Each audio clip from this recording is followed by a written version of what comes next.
às vezes as decisões pessoais, elas são mais importantes do que as decisões coletivas. A partir daquela decisão, ela já veio uma decisão coletiva consequente. E isso é uma característica muito clara de um líder da trincheira, uma pessoa que realmente se importa pelo aquilo que ela está fazendo. Não adianta nada a gente subir a montanha e o soldado que está do nosso lado está morto na hora que chegou lá para levantar a bandeira. Esse senso de responsabilidade coletiva, ele vai ser no trabalho, mais ainda, né, na minha opinião, mais ainda dentro de casa.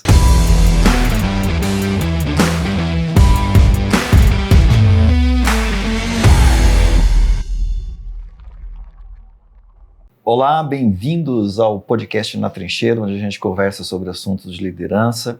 Hoje a gente está com o Matheus Sesco, que é um diretor executivo de 3 empresas. Ele vai falar um pouquinho disso daqui a pouco, na introdução dele.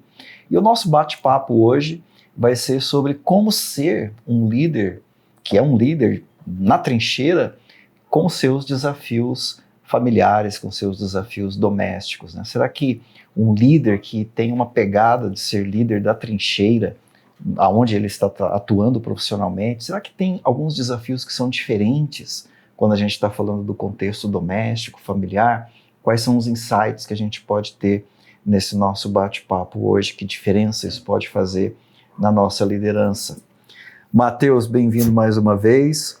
Você é diretor executivo lá da Evoa, né, que é uma aceleradora de startup. Você já está lá há mais de 10 anos, me parece.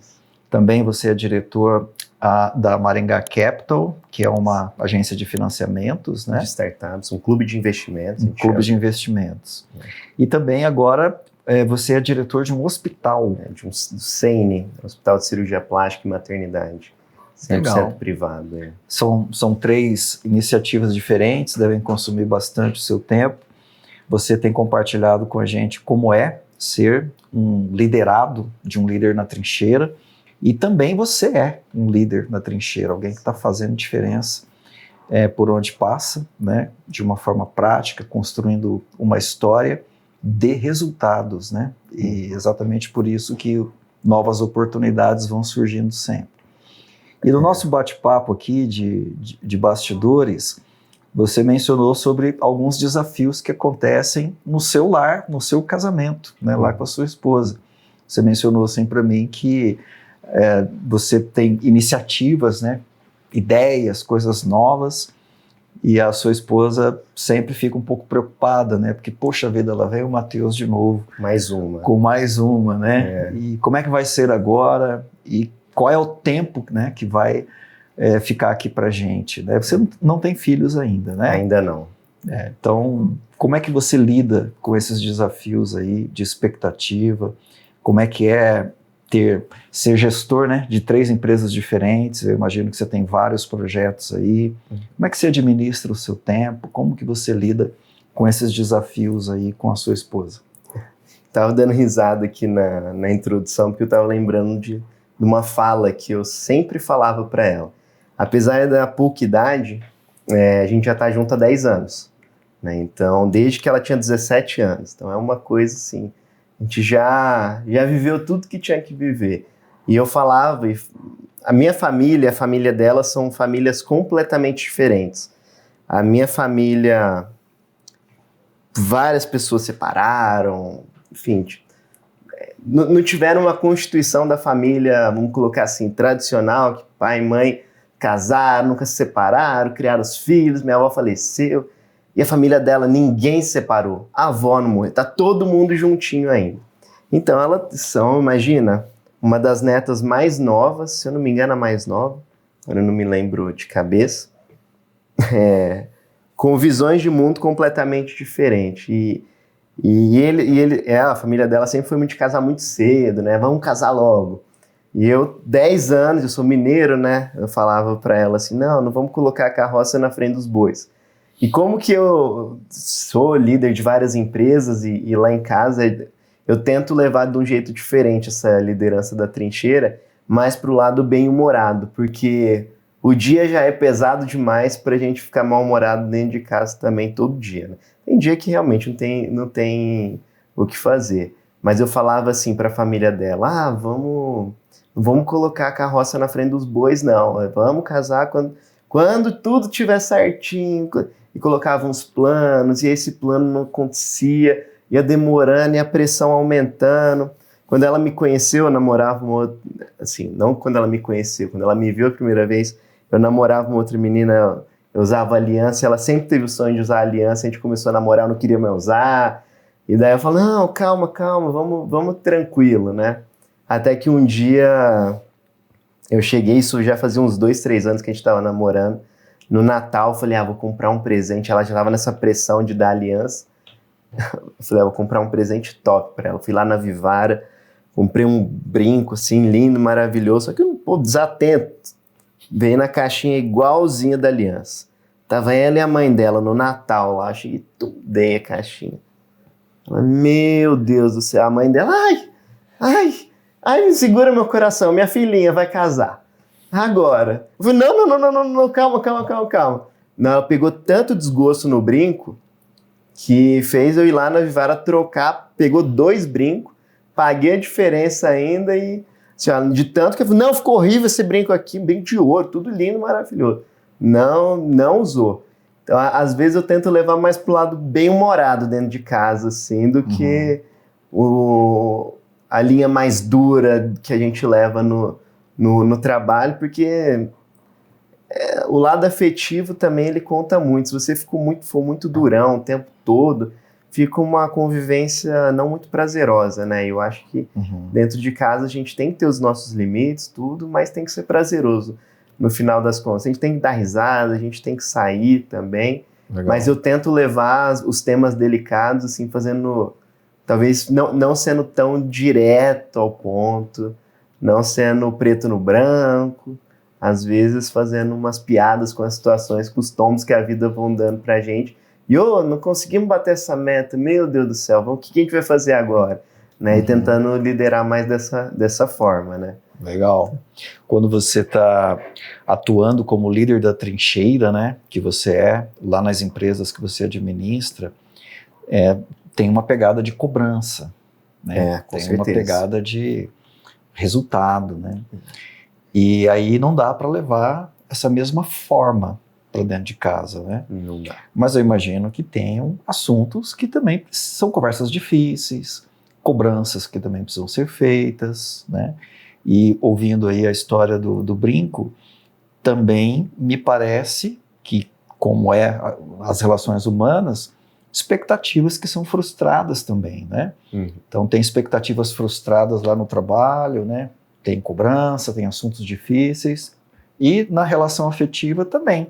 Assuntos difíceis, também tem cobranças, também tem expectativas frustradas. E aí, como é que o líder da trincheira faz? Porque você é uma pessoa única, né? Você não é uma pessoa fora de casa e uma outra dentro de casa. Você é uma única pessoa. Então, sendo uma única pessoa e com desafios semelhantes, de cobrança, de conversas difíceis, de expectativas, como é que você faz para calibrar para que não prejudique a relação afetiva? Porque eu imagino que esse é um desafio da nossa audiência.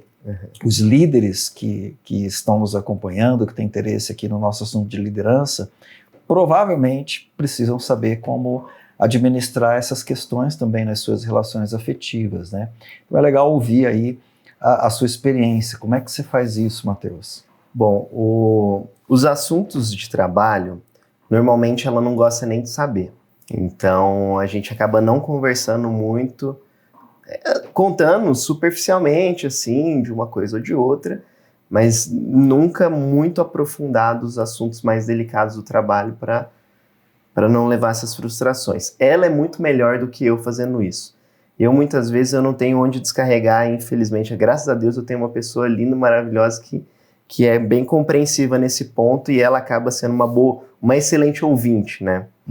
E eu acabo levando algumas frustrações, e ela, em certo ponto, ela é bem racional em algumas coisas. Falo, calma, fica tranquilo que você já passou por várias dessas, porque eu já passei por várias dessas, e às vezes a gente, mesmo como líder da trincheira, quando a gente se sente desafiado e desafiado a um desafio muito desafiador, assim, desculpe a redundância, a gente acaba se subestimando um pouco também, pô, será que vai dar certo? Será que não vai dar certo? Se não der certo, isso acaba afetando dentro de casa também, Sim. porque a gente é um só. Então ela é muito compreensiva nessas questões do trabalho. Mas essas expectativas frustradas, assim como na empresa, a gente tem que pagar, a gente paga o preço também dentro de casa. Então eu tive, por exemplo, nesse caso eu tive que pagar outro brinco e logo em seguida tive que dar aliança, porque senão eu era um homem morto, né? Então não tinha história. Outra questão foi a questão do noivado, né? 10 anos junto, pô, e não vem aliança, aquela pressão familiar gigantesca, tá? E eu não enrolando, mas tipo, ela sabia exatamente qual que era o nosso planejado, o nosso combinado. Mas a gente não falava isso pra ninguém, porque é uma das coisas que a gente tem entre nós, assim, né? Não vamos falar dos nossos planos pra fora de casa. A gente acaba trabalhando muito junto ali, eu e ela, e mesmo que a família dela não entendesse, todo mundo fica brincando naquela situação meio chata, né? Às vezes, assim, pô, e aí, vai ou não vai? 7 anos, 8 anos junto, e aí? Não. Daí, quando a gente bateu lá nosso objetivo, a gente fez uma viagem para fora do país e a gente teve um noivado, assim, merecido desse tempo todo. Legal. Então, acho que o como a gente trata lá dentro de casa se blinda ao máximo entre nós, de alguns temas mais delicados e os nossos objetivos pessoais, onde que a gente quer chegar, e não deixa que essas interferências, esses ruídos externos, eles atrapalhem de uma forma ou de outra. Mas assim, não vou falar que é 100%.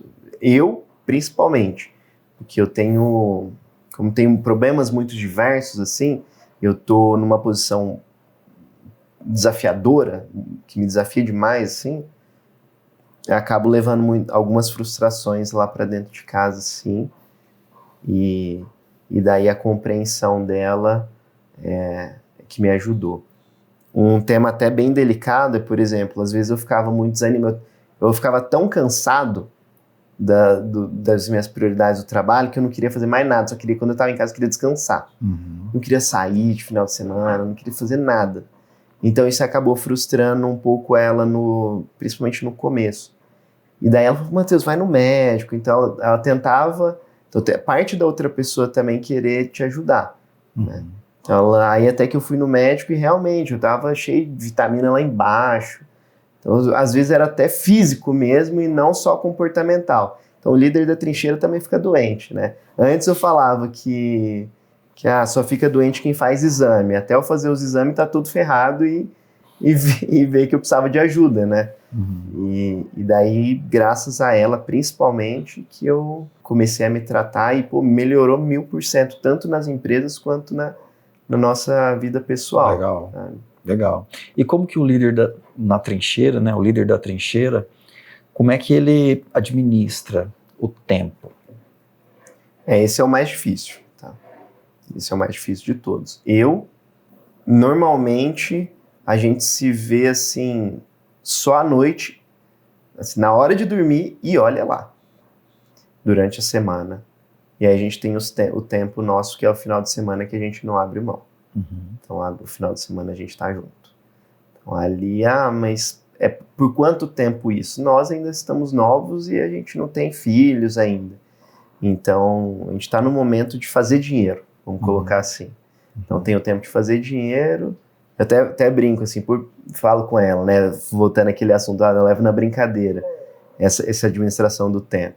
Eu cheguei para ela e perguntei assim, por que a gente tem 5 dias de semana e 2 finais de semana? E 2 dias no final de semana? Aí eu falei, não sei, né?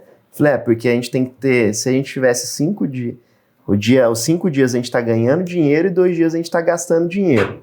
Então, se a gente tivesse ao contrário, pô, a gente ia ser uns quebrados, assim, né? Então, ela sabe muito bem os objetivos que tanto eu quanto ela temos financeiros para ter uma vida confortável no futuro. E o que a gente está abrindo mão agora não vou falar do contato, mas assim, de algumas coisas que a gente faria, um jantar juntos todo dia, mas para a gente conseguir trabalhar e juntar dinheiro, para a gente ter uma vida mais tranquila no futuro. Lembrando que eu tenho 29 e ela tem 27. fazer 30 agora, né? Então nós somos jovens ainda. Aí varia muito da faixa etária que cada um tá, dos filhos, etc, né? Certo. Mas aí eu entendo que independente do contexto que cada líder da trincheira está, né? Se já tem filhos, se já tem netos, independente do contexto, o princípio que você está trazendo aqui provavelmente é válido, porque o princípio que você está trazendo é como é que eu faço? Eu tenho um propósito, tenho uma causa maior, tem algo que a gente combinou, tem algo que a gente planejou, né, juntos, e a gente está administrando as implicações disso, né? Então tem uma balança de perdas e ganhos que a gente está fazendo, né, opções que a gente está fazendo, talvez de restrições, porque a gente tem algo que a gente está construindo como um projeto de vida, de família, né? Exatamente. Então acho que essa ideia do combinado, né, é ter um alvo e criar um combinado de como alcançar esse alvo. Acho que esse princípio ele acaba valendo independente aí do contexto, né? E o segundo às vezes você não precisa se sacrificar o tempo todo para chegar lá. A gente tem 7 dias na semana, 5 dias a gente está se sacrificando, 2 dias a gente está curtindo, comemorando as pequenas vitórias da jornada também, né? Senão você se cansa e não consegue chegar lá no final. Ou você não vai ter energia suficiente quando você chegar lá. Legal. Vai ter dinheiro, mas não vai ter saúde, não vai ter energia, não vai ter nada, né? Então, e ela hoje super entende isso. No começo foi mais difícil. Até colher os frutos, né? Na vida empresarial é assim também, né? A gente fica duvidando de si próprio até você colher os primeiros resultados. Começou a colher, opa, isso funciona mesmo. Aí você vai indo. A gente começou, fizemos uma viagem internacional que pouca gente tem acesso. Opa, que ficou tão novo assim, mas foi pago pelos pais? Não, foi pago por nós, a gente sacrificou aqui para fazer. E isso vai dando orgulho para nós. Vamos comprar um carro, vamos fazer uma festa de casamento do jeito que queria, e assim sucessivamente, né? Até a gente chegar, quanto tempo a gente vai querer ter mais ou menos filho.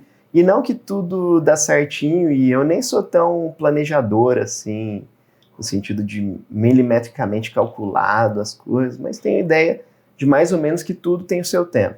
Acho que o outro princípio que você está trazendo aí é a ideia de conseguir administrar a própria vida, né? Seja nas questões afetivas, familiares, ou nas questões aí profissionais e empresariais, né? A responsabilidade de administrar a vida, né? Isso é muito importante. Inclusive, eu tenho liderados que eles são extremamente afetados pela vida pessoal no profissional.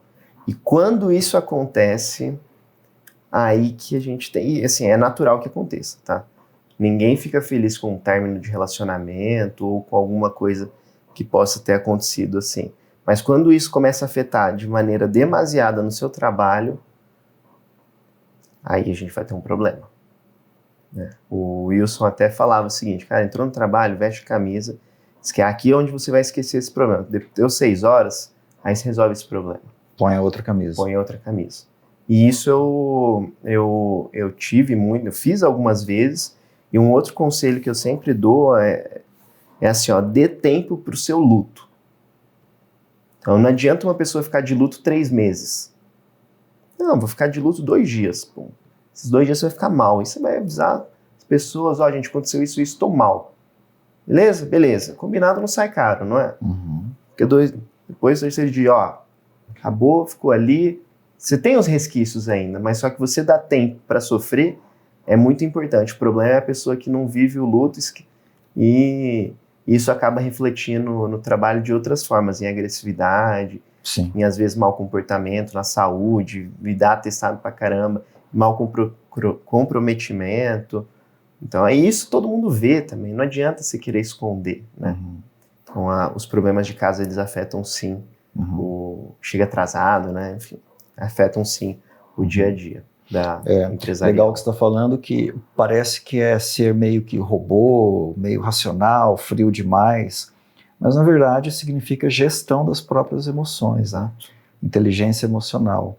A gente conseguir agir com base em decisões e não com base em sentimentos. Sentimentos estão ali, mas a gente precisa saber tomar decisões, né?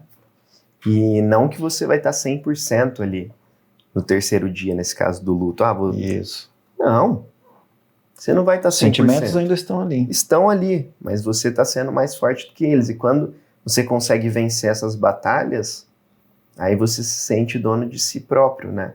Aí que a mágica acontece. Legal. Você consegue ver que o seu esforço ele pode gerar um resultado legal, maior do que você mesmo não tinha plena consciência que você poderia alcançar. Legal. E assim sucessivamente, né? Mas em casa não é fácil, não. Não é fácil.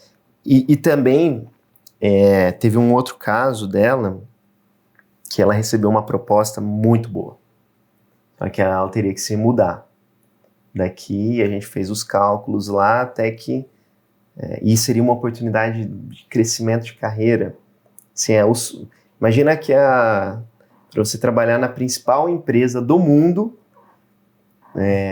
ganhando 4, 5 vezes mais do que ela já ganhava, e aí ela tem que tomar a decisão que não iria, por conta da sua atividade profissional. Da minha atividade também. Então esse talvez tenha sido o nosso maior desafio profissional até hoje. Profissional e pessoal, né, que envolve os dois. Uhum. E eu fiquei bastante orgulhoso e ela tomou essa decisão baseada em 2 coisas. A primeira delas é pelo objetivo de família futuro que a gente tem. Uhum.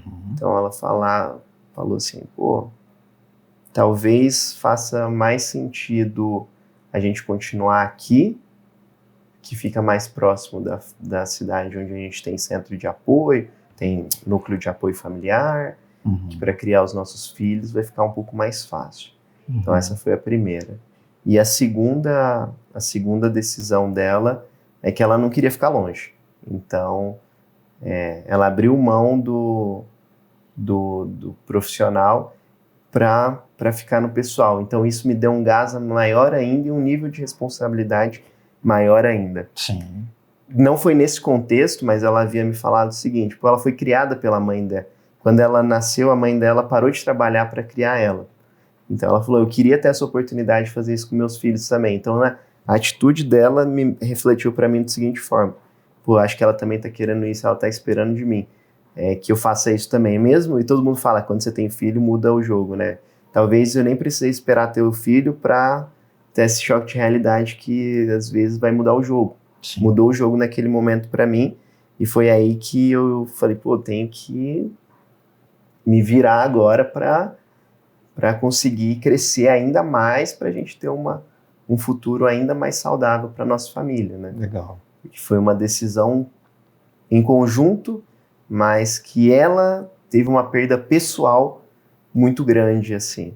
Legal. E equilibrar esses pratos não foi nada fácil.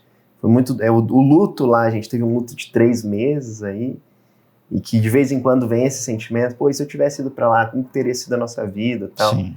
Mas já logo vem, olha onde a gente está hoje, né? Sim.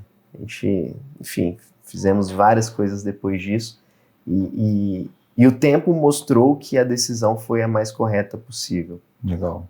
Então, para a gente fechar esse tema, o que eu diria às vezes as decisões pessoais, elas são mais importantes do que as decisões coletivas. Então, ela tomou aquela decisão. E a partir daquela decisão, ela já veio uma decisão coletiva consequente. Sim. E que isso estava claro para mim ali. Só que eu acho que eu só consegui enxergar isso porque, de uma forma ou de outra, eu estava me importando com aquele tema, e que isso é uma característica muito clara de um líder da trincheira. Uma pessoa que realmente se importa pelo aquilo que ela está fazendo. Uhum. E que vai dar tudo de si, e se não adianta nada a gente subir a montanha e o soldado que está do nosso lado está morto. Sim. Na hora que chegou lá para levantar a bandeira. Sim. Né? Então, esse senso de responsabilidade coletiva, ele ele vai ser no trabalho, e mais ainda, na minha opinião, mais ainda dentro de casa. Legal, Matheus. Ótimo. eu gostaria que você trouxesse algumas palavras finais aqui para a nossa audiência, no seguinte sentido. Você mencionou sobre, eu me dou o direito a ter 2 dias de luto, uma situação aqui, né, hipotética, mas no terceiro, independente dos sentimentos, eu vou na atitude, na decisão, fazer o que precisa, mesmo que os sentimentos ainda estejam lá. Num outro momento aqui da nossa conversa, você falou sobre a ideia de vestir a camisa. Cara, eu estou aqui no trabalho, tenho problemas, né, fora, mas aqui eu vou vestir a camisa e eu vou fazer o que eu preciso fazer. E depois, deu ali o meu horário de término do expediente, agora eu vou vestir uma outra camisa que eu vou lidar com outro tema, né? E a gente estava falando sobre inteligência emocional, né? A gente estava falando sobre a gestão das emoções. E eu fiquei pensando aqui numa frase que eu ouvi em algum lugar, que você não pode ser líder se você não liderar você em primeiro lugar. Se você não for líder de você, como é que você vai ser líder, né? Então eu queria que a gente terminasse o nosso bate-papo com você trazendo a sua opinião para a nossa audiência, né? É isso mesmo? Não dá para ser líder se você não consegue liderar você mesmo? Reflexão desafiadora. Eu acho que sim e não. Vou explicar o porquê.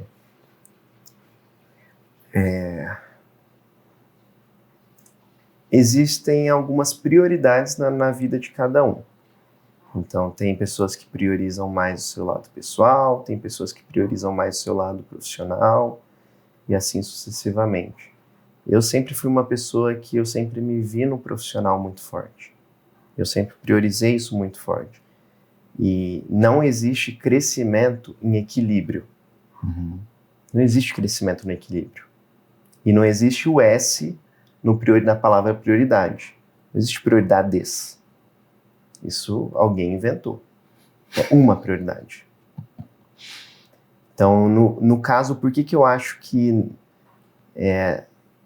não é 100% verdade essa frase? Muitas vezes, eu me descuidei de mim mesmo, eu fui indisciplinado comigo mesmo, para eu ser super disciplinado na missão que eu estava de entregar no profissional. Uhum.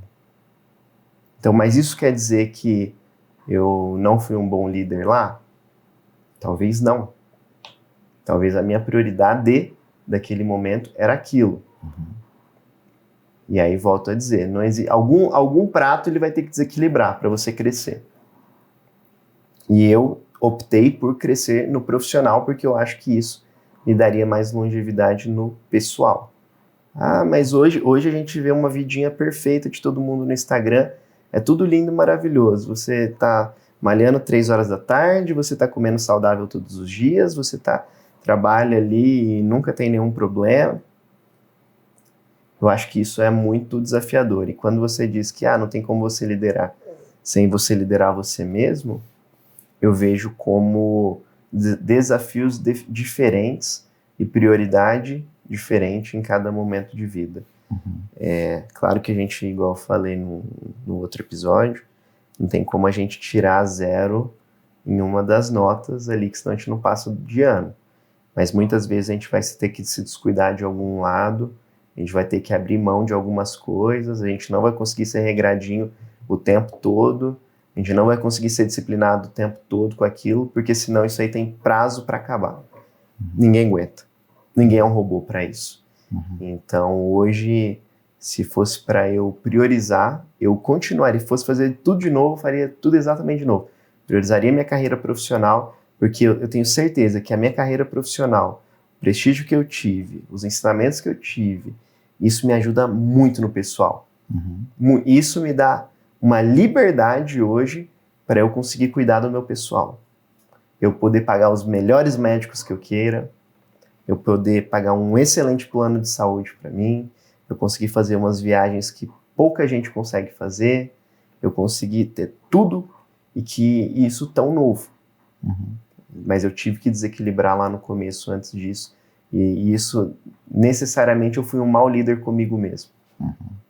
Então, talvez para algumas pessoas faça sentido. Agora sempre fui, não vou dizer desobediente, mas nem desorganizado, mas indisciplinado em algumas coisas.